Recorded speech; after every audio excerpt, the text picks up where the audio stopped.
Sometimes we get to this point in our life, children, where you're asking God, God, bring it back, please, God.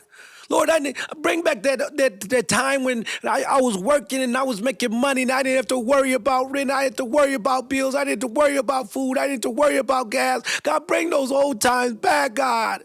Lord, bring those times when I had a good relationship and we were just flowing in the spirit. There was that first love we were in. We never battled. We never argued. We never had contentions. Lord, bring those old times back, God. Bring restoration back. Bring those times where sin would come with temptations and I will rebuke that sin and that sin will topple in front of me like the walls of Jericho, God. Bring those times, God. It's like, I'm not going to restore that. I'm not going to restore that. I'm going to make everything new.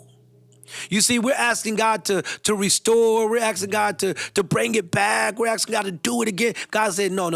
I'm not going to restore. I'm not going to put a Band-Aid on that. I'm going to make everything new. I hope there is somebody right now that needs a prophetic word in this spirit right now.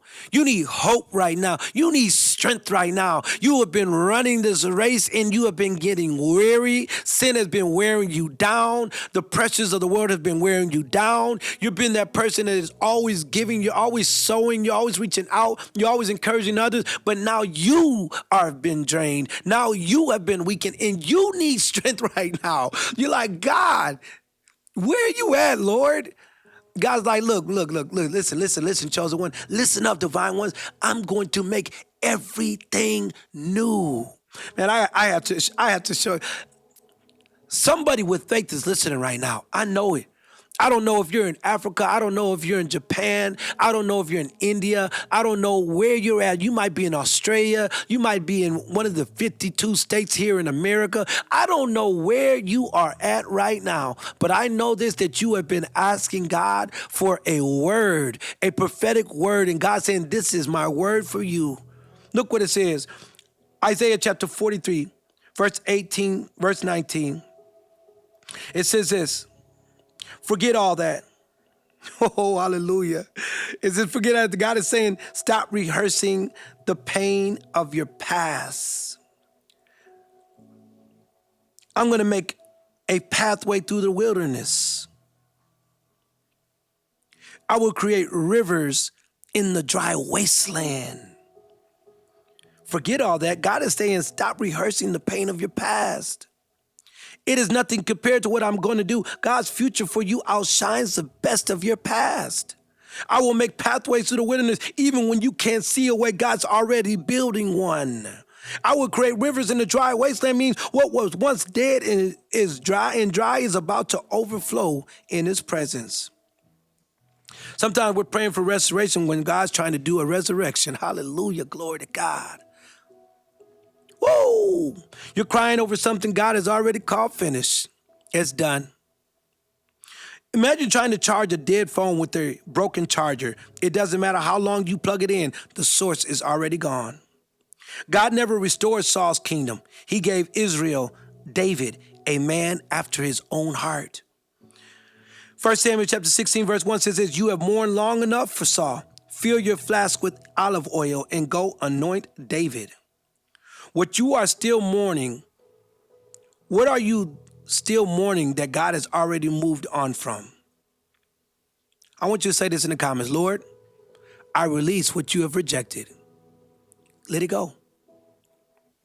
Let it go. I remember coming into Christ. I had a relationship. I had 2 children, my son and my daughter, by a woman that honestly I thought I loved. But I was always hurting her. I was lost in sin, lost in immorality. I was always hurting her. I left her with scars and hurt and pain. But when I got saved, I said, well, now this is going to be my time to get married and I'm going to treat her the way that she should be treated, like a queen. And all those scars, I'm going to bring healing through the power of the Holy Spirit. I was on fire for the Lord. And that was just something that was on my mind and in my heart. But a year. I'm praying for restoration of this marriage, of this relationship, and I'm asking God mend it so I can be a blessing, and we're gonna grow up as a family. And then I remember calling one Saturday, and I heard there's music and there's stuff going on in the background, and my son gets on the phone and says, "Hey, Dad, hey, Mom just got married," and it was like cold water in my face. I said, "What, God? What? I thought you were gonna bring restoration, God. I thought you were going to bring that back, man. I've been praying to you for over a year, God." God's like, "Nah, nope, that's not what I have for you. I'm going to make everything new." And guess what, chosen one? I had to wait 9 years more. 9 years of celibacy, 9 years of waiting, 9 years of trusting, 9 years of waiting on God, and then God brought my wife. Man, and I am so grateful that I waited. I'm so grateful that I trusted in the Lord. Maybe there's something in your life like that, and you've been asking God to bring it back, and God's like, no, that's done with. I have something new for you. I have something better for you. I have something that's going to produce fruit, but you're going to have to wait. You're going to have to trust me. You're going to have to believe in me. I want you to know God's going to make everything new for you. Release what God has rejected. God ends some seasons to start something supernatural. The wilderness isn't punishment, it's preparation. God removes old provisions to reveal new direction. When Israel left Egypt, they begged for the food of slavery, but God gave them manna from heaven. Exodus chapter 16, verse 4 says, "Look, I'm going to rain down food from heaven for you." Come on, chosen one.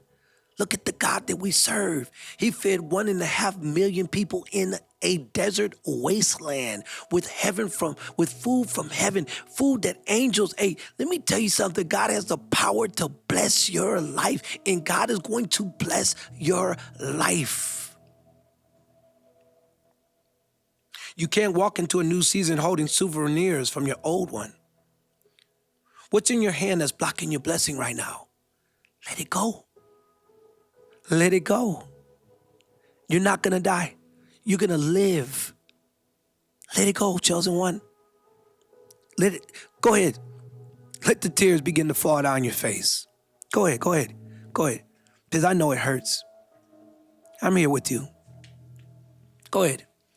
You can start crying. You can release that pent-up frustration, that aggravation, that pain. You can release it. Release it right now.